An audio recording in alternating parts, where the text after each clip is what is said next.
All right, I'm going to switch hats right now, and I mean literally. I brought my press hat with me as we launch the Broadcast Legends segment of the affair today. For those of you not familiar, the Broadcast Legends slogan is, see if I get it right here, Peter. You watch me, Peter Cleveland. I want to read it verbatim.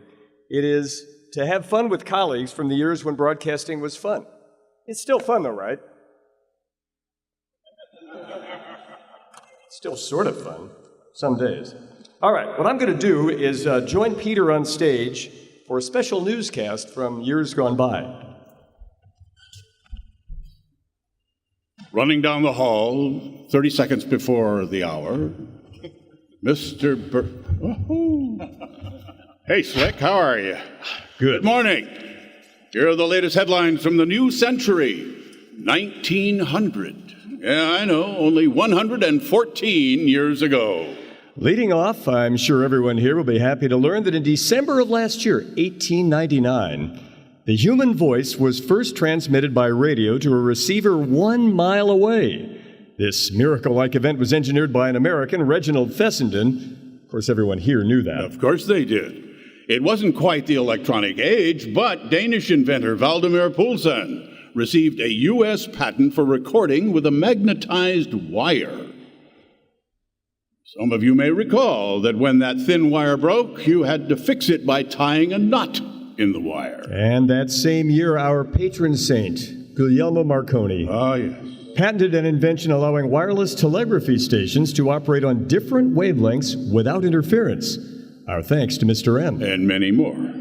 A couple of bicycle shop owners from Ohio spent the summer of 1900 in the sandy dunes of Kitty Hawk, but they were only experimenting with unpowered gliders. 3 years later, they returned with, well, you know what. Yeah, well, in other aviation news, German Count Ferdinand von Zeppelin built the first rigid airship, a cigar-shaped dirigible filled with lighter-than-air gas. Most of the time, they were called Zeppelins because that required fewer syllables. Books were popular in 1900. One of the best sellers that year was Sister Carrie by Theodore Dreiser, but sales of the book in the United States were not permitted until 1912. But the biggest publishing event of the year was a children's book by L. Frank Baum, and it was, any guesses? That's right, The Wizard of Oz, the first of 14 Oz books. Another children's book, this one by Beatrix Potter, was a bestseller, and you all know it, The Tale of Peter Rabbit. For you number lovers in the audience, it was estimated the population of planet Earth in the year 1900 was 1.6 billion. That figure tripled to 4.83 billion by 1994, and today it's 7.5 billion and growing. With all those people, housewives needed help, and some of it was provided by an Englishman, Hubert Cecil Booth, who invented the vacuum cleaner. And I thought it was a guy named Hoover. Yeah. Another useful invention came from a Danish-German, Johann Waller, brought us the paperclip. What a guy. Even non-historians who weren't around until much later than 1900 may still remember an invention revered by families all over the world. A modest little advance in photography. The Brownie camera came out in 1900. Everyone who remembers a family photo album with snapshots, please raise your hands. Thank you. The new Automobile Club of America sponsored the first automobile show in America at New York's Madison Square Garden. Now, in 1900, there were, wait for it, 8,000 cars registered in the United States. The entire United States. 8,000. There are famous people born every year, and 1900, no exception, had its share. They included Spencer Tracy, Aaron Copland, Helen Hayes, Tyrone Guthrie, Luis Buñuel, Kurt Weill, and the book author Margaret Mitchell.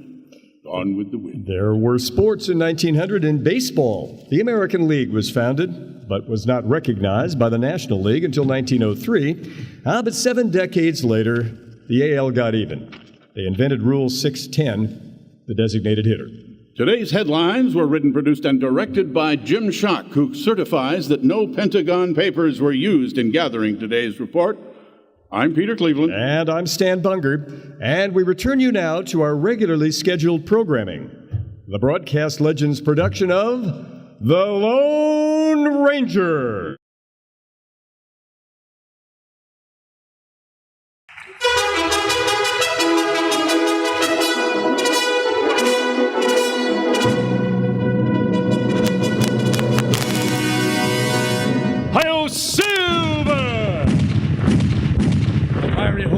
speed of light, a cloud of dust, and a hearty "Hi-yo, Silver, the Lone Ranger!"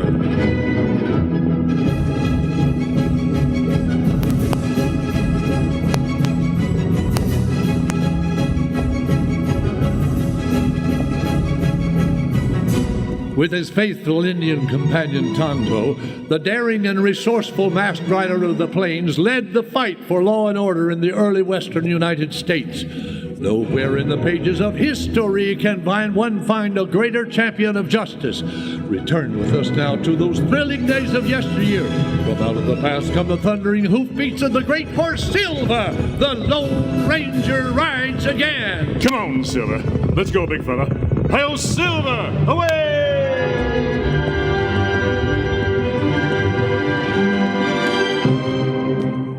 Through the efforts of the Lone Ranger and Tonto, two outlaws named Cash Hanna and Dirk Nasby went to prison. When they were released, the masked man was certain they would resume their careers of crime, so he and Tonto picked up their trail. And after following the tracks of the outlaws' horses for several days, the Lone Ranger and Tonto were riding west along the floor of a valley of the trail leading to Bartonville, Kansas. Suddenly, the masked man signaled a halt. Easy, boy. Easy now, fella. Easy now. They stopped here, Tonto. Let's dismount and study the tracks. Plenty hoof mark here. Yes, and they're fresh. We're not far behind those crooks. Kimosabe. 3 horse come here from opposite direction. Yep, you're right, Tonto. And from here, 5 horsemen headed south toward the hill. Cash and Dirk meet 3 others. The town of Bartonville is just beyond that hill. May wonder why them go there. Maybe... Tonto. What you find on ground, Kimosabe? A small piece of black cloth. And here's another.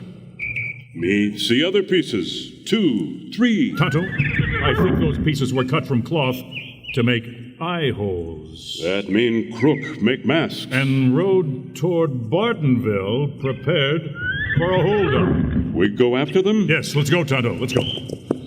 After reaching the top of the hill, the Lone Ranger and Tonto rode down the other side through a stand of timber. Coming out of the woods, they saw the rear of a row of buildings on the Bartonville main street some distance away. 5 horses stood at the ground hitch behind the bank. Ah, the outlaws. A bank robbery. Come on, Silver. Come on, boy. Come on. Them see us. Them shoot. Return the fire. All right. Look, Kimosabe, you hit one in arm. Right, Tonto. Hey, we're gaining on them. Ow! Oh, Tonto. Oh, easy now. Easy, boy. Easy. Oh, me hit. Steady now, Tonto. I'll hold you in the saddle. Crooks. Escape. No. We'll deal with them later. Now, let me look at that wound. Me not lose consciousness. It looks like a scalp wound, Tonto, and I'm sure it's only skin deep. Now, can you ride as far as the woods? Me ride. Good. Now, we'll get away from here, and then we'll dress your wound. Okay, come on, son. Come on.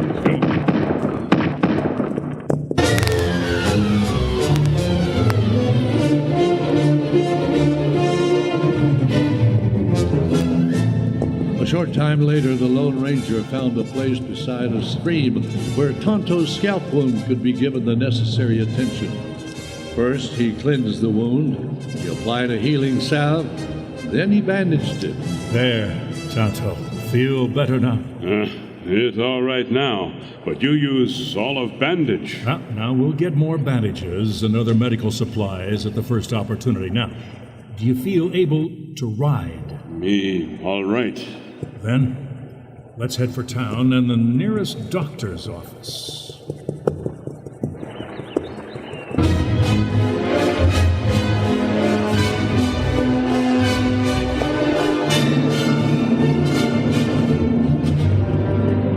It was night when the masked man and Tonto drew rein in front of the 2-story house on a corner. A lamp-lit sign beside the door said, Dr. Doyle, and a white placard in a first-floor window bore the words, Doctor In. Easy, fellow. Okay, now wait here, Tonto. Dismounting, the Lone Ranger appeared through the window and saw that the doctor's office was occupied by an elderly woman and a gray-haired man seated at a desk. He went inside. Dr. Doyle? Yeah, I'm the doctor. This is my wife, Mary. She acts as my nurse also. Nice to meet you, Mrs. Doyle. Can't say the pleasure's mutual, mister. If you're here for medical help, we need to know why you're wearing that mask. The doctor and I like to know who we're treating. Now, his mask doesn't worry me, Mary. All I'm interested is in people's ailments. So what ails you, mister? Nothing ails me, Doctor, but I'd like to buy some bandages, gauze, and antiseptic. We sell a complete medical kit for $3. If you have the money, you can have the kit. Well, I'll go get the kit for you, mister. I think I still have one back here somewhere. Still don't like the idea of that mask, mister, but if the doctor isn't worried, I won't be either. Seems like more and more folks out here have something to hide. I have nothing to hide, Mrs. Doyle, and if I had more time, I'd explain my mask, but right now I need that medical kit to help my friend. Guess it's all right, then. Folks helping their friends can't be all bad. As Mrs. Doyle talked, the masked man glanced at the doctor's desk and saw a magnifying glass and a small object which the physician had evidently been examining. It was a silver bullet. Here you are, mister. Now, you'll find this kit quite complete. Good, and here's the money. Doctor, isn't that a silver bullet on your desk? Well, I thought it was silver. Why, that's right, mister. Sure looked like silver to us. Did you take it from a man's right arm? Well, why do you ask? I think it came from the arm of a man who took part in a bank robbery in Bartonville today. Now, what makes you think that? Yes, mister, what makes you think a thing like that? I'm sure it's one I fired at the escaping bandits. You fired that silver bullet? Yes. People call me the Lone Ranger. The Lone Ranger. Of course. That explains the mask, Joel. Well, yeah, it sure does. Well, fancy having you here, masked man. Tonto and I are on the trail of bank robbers, and I think we're getting close. Now, Doctor, will you tell me where to find the man from whom you removed that bullet? I shouldn't. And it wouldn't be ethical. Yeah, he's right about that, mister. It wouldn't be, well, ethical. Unethical? Well, unethical. Very well, Doctor. I'll leave you and Mrs. Doyle with your consciences, but I'll return if you want me to. You will? Yes. And I'll look for a signal in your window tomorrow night. All right, a signal? What signal? Well, wait, I have it. Now, this placard in the window. Doctor in? Yes, if it's upside down in the window, it'll mean that we're here alone and we want to talk to you. All right, Doctor. If your sign is upside down, I'll be here. Now, good night to you both, and I don't know exactly what's going on here, but I certainly plan to find out.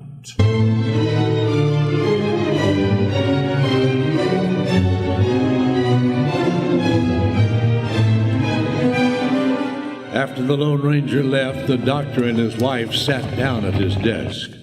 A moment later, their adopted son, a pale young man with feverish eyes, came down the stairway and into the office.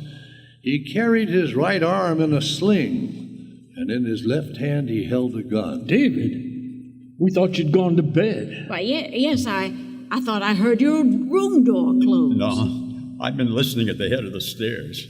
What? What are you doing with that pistol? Oh, for that outlaw here, I thought it might be needed. Well, if you were listening, then you know he's not an outlaw. He's the Lone Ranger. Yeah, that's who he says he is. But I know better. Better? What are you talking about, son? I recognized him. He's the bank robber who shot me. He is? Yeah. I told you what happened. I was standing outside the Bartonville bank when those crooks ran out shooting, and one of the bullets hit my arm, and I'm sure it was fired by that masked man who just left here. David, we'd like to believe you. You would believe me if I were your own son instead of an adopted one. Now, don't say that, David. You know very well that we've been more than fair with you. Why, we've indulged your whims and been patient with your vices. Vices? You mean gambling? I kept my promise to quit gambling, and I've kept my promise. Oh, I wonder. Oh, please, Dad, please, Mom, please don't tell that masked crook about me. His gang would kill us. And besides, you got to consider your ethics. Well, maybe we ought to give him another chance, Joel. I just don't know. Well, very well, David. We'll keep your secret. We'll let the law worry about the bank robbery. I hope we're doing the right thing. Now you go to bed and you rest your arm.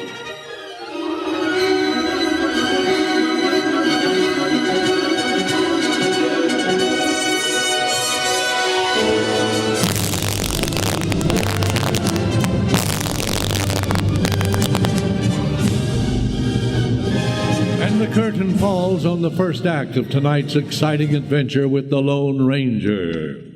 You're listening to an episode of the Lone Ranger on KBLX, the radio home of the broadcast legends. In tonight's adventure, Fred Lacoste plays the Lone Ranger and Matt Elmore is Tonto. And now to Act 2 of The Telltale Bullet.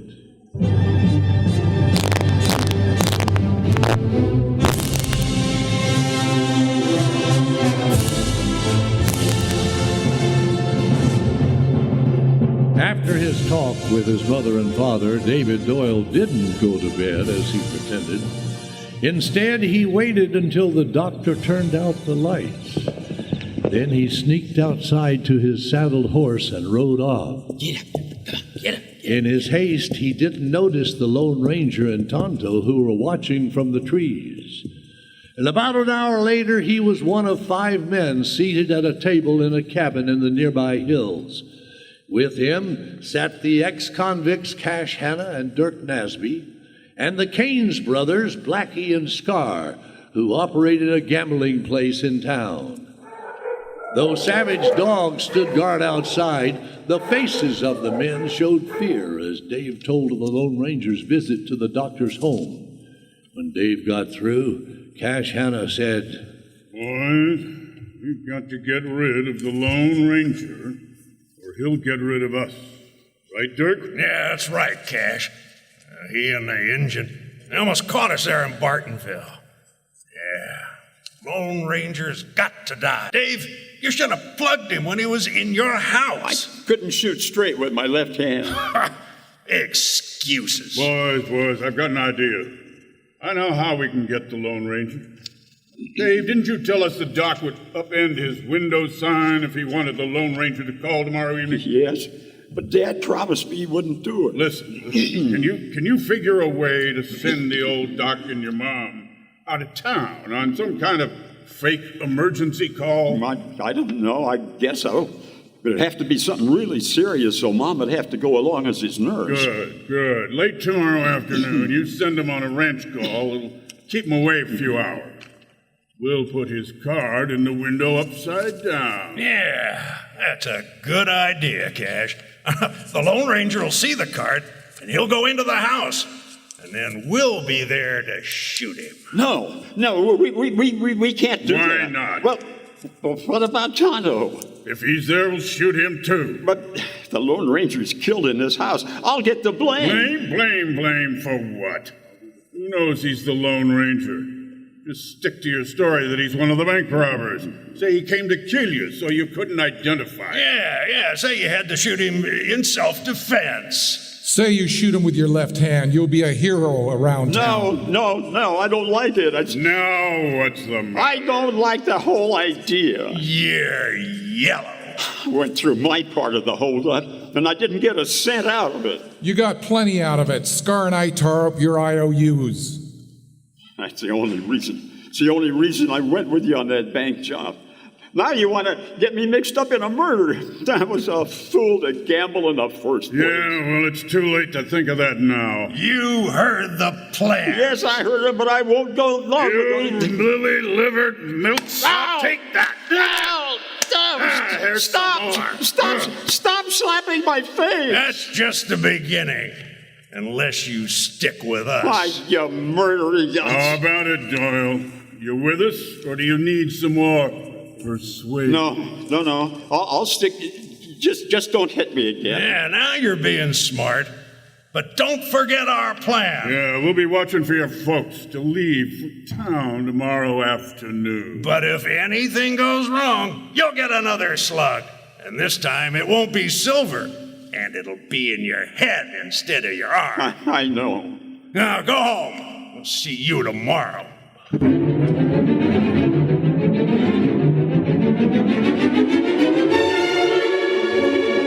Meanwhile, the Lone Ranger and Tonto had followed Dave to the hideout in the hills. Hearing the dogs when he entered the cabin, they withdrew to a point where they could watch the building from behind some brushwood bordering the moonlight trail. Presently, they saw the cabin door swing open, and a moment later, the man with his arm in a sling was riding toward them. All right, rein in. You're covered. I got to get your good arm up. Mask man, don't shoot me. Now sit still in the saddle and keep your voice down. I'm not armed. Why did you stop me? We have a lot to talk about, but not here. Well, where are you taking me? Deeper into the hills. Now lead his horse, Tonto. I'll ride behind him. Now, let's go. Come on, boy. Come on.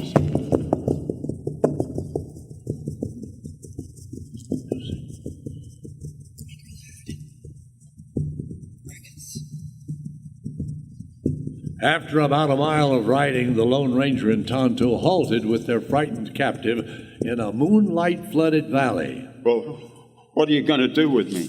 Now, that depends on just how truthfully you answer questions. First, what's your name? I'm David Doyle. The doctor's son? Well, I'm an adopted son. He adopted me when I was a baby. Did he take the silver bullet out of your arm? Yes, he did. Do you know who I am? Yes, I do. You're the Lone Ranger. I heard you talking to Dad. Then you know I'm the man who shot you. And I know you're one of the men who robbed the Bartonville Bank. Why you rob bank? Oh, I wish to heaven I'd never done it. And now I'm in deeper than ever. Those crooks will kill me unless I...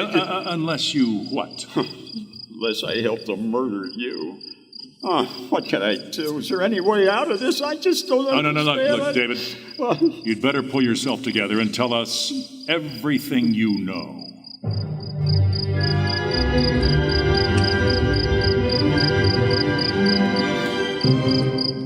David was glad to unload his burden of guilt. He told about the robbery and the way he'd lied to his foster father. Then he revealed the outlaws' plan to murder the Lone Ranger. When he finished, he sighed with relief and said, Now you know everything. David, you've been weak, but you might be able to redeem yourself. Well, I'll do anything you say. Would you fight on my side? Yes, I would. Then we'll make some plans of our own. Now tell me this. Is there a hayloft in your stable where Tonto and I might hide? Yes, and there's a shed nearby for your horses. Good. We'll go there tonight. Well, what do you want me to do? Just return home, go to bed. Tomorrow do just as you agreed. And after that, Tonto and I will handle the situation.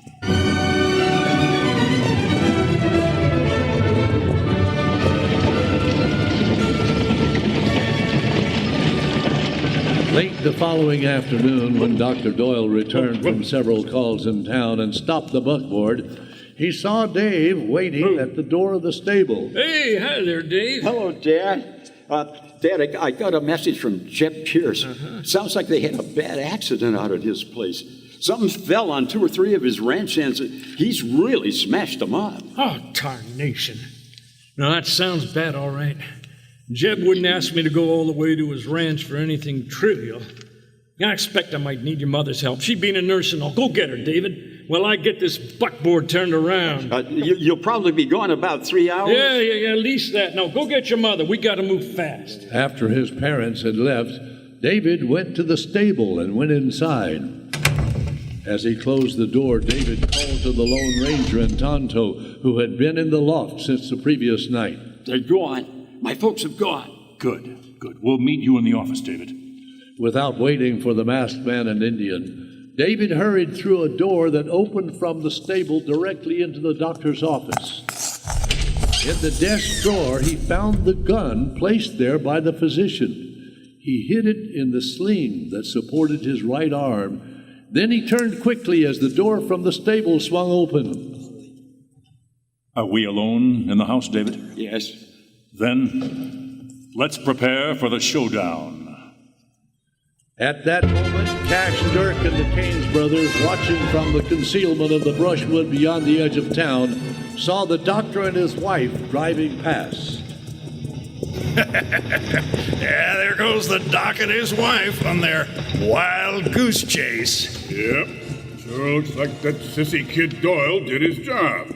Now, just as soon as it's dark, we'll go to the house. And wait for the Lone Ranger.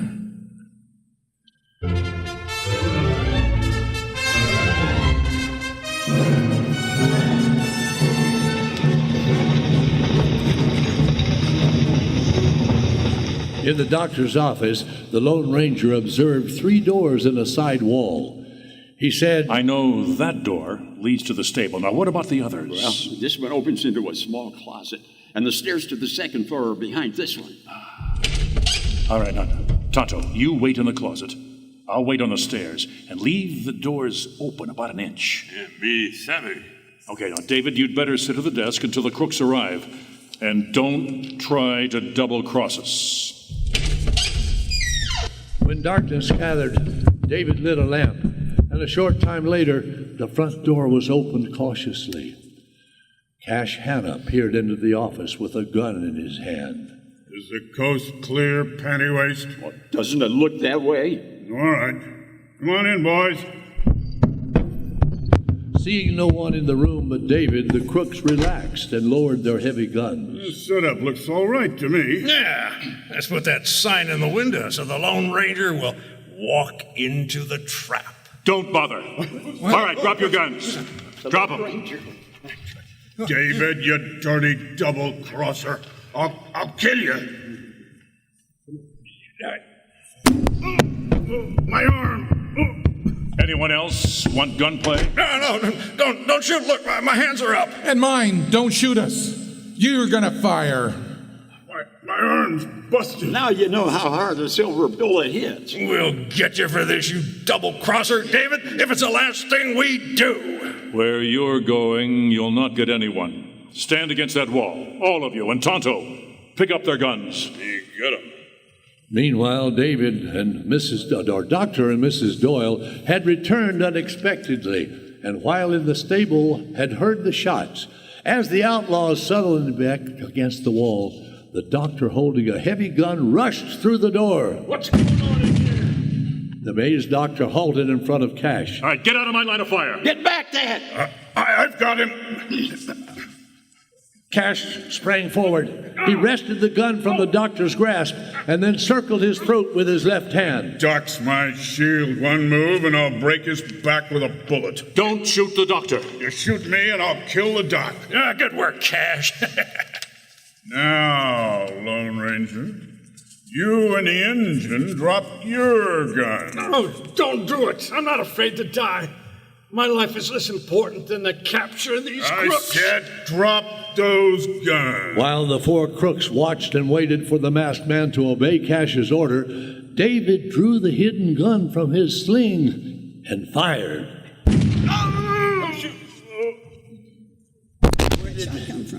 Cash staggered back from the doctor, gasped, and fell to the floor. That does it. David, you fired that shot? Yes, Dad. I lied to you. The masked man really is the Lone Ranger. Stand back, Doctor. Now I'll cover these crooks while Tonto ties them. And David, it's time to bring in the sheriff. Shall I go for him? Yes, and while you're gone, I have a few things to tell your father and mother. When David was gone, the ranger explained to the doctor and his wife about their son's role in the bank robbery and the capture of the crooks. Then later, when David returned with the sheriff, he told his mom and dad how sorry he was. Dad, Mom, when I get out of prison, I'm going to spend the rest of my life trying to make you proud of me. That makes us real happy, son. It sure does, David. Seems like you learned an important lesson from the Lone Ranger and Tonto. David, I've seen how the law works, and I've got a feeling that your help in capturing those crooks will go a long way toward making your sentence a light one. Kimosabe, horses ready. Aha, Tonto's waiting. All right, David. I'll be expecting big things from you. I won't let you down, nor you, Mom. I'll make good for you. And for the Lone Ranger. Hi-yo, Silver! Away!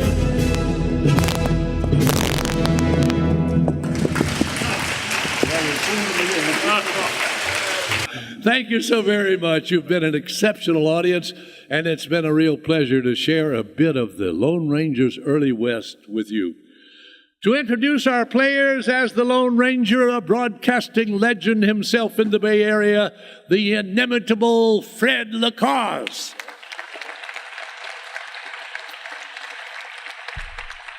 And as Tonto, a voice familiar to all of us when we watch and or listen to KQED, the voice of KQED, Matt Elmore.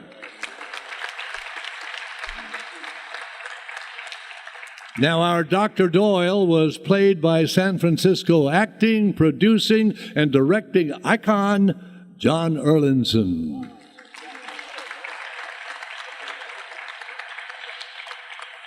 And Mary Doyle, his Bartonville wife and nurse, was played by John's real-life wife, star Bay Area actress and director Janice Erlinson.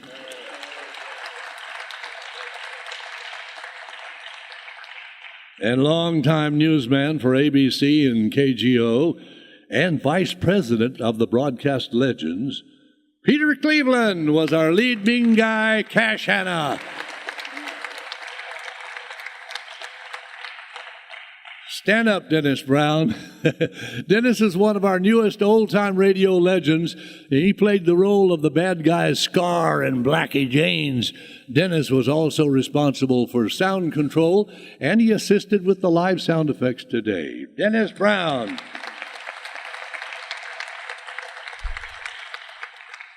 And playing Dirk Nasby, Cash Hanna's evil right-hand man, was Bay Area Clear Channel broadcaster and traffic and news announcer Michael Bennett. Bob Brown, actor, singer, lighting specialist, and our computer guru, is responsible for our recorded music and recorded sound effects today. Bob? And Linda Odom, the light and love of my life, who's lived and survived in a broadcast-oriented family for 59 years, was really responsible for the live sound effects, creating the 8 or 9 horses that you kept hearing. Linda? And finally, the one who really made this all possible. He was in the original Lone Rangers cast back in Detroit in the 40s and 50s, and today is the last remaining member of the original radio cast. And he kept many of the great, authentic Fran Stryker scripts that we dig into for these trips down the Lone Ranger memory lane. Allow me to introduce writer, director, producer, and actor superior, David Parker.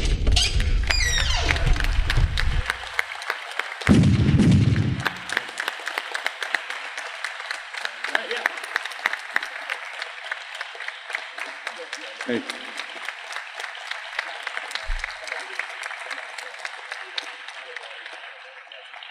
It was kind of difficult for a 90-year-old to play a 23-year-old son, but he did it beautifully. Okay.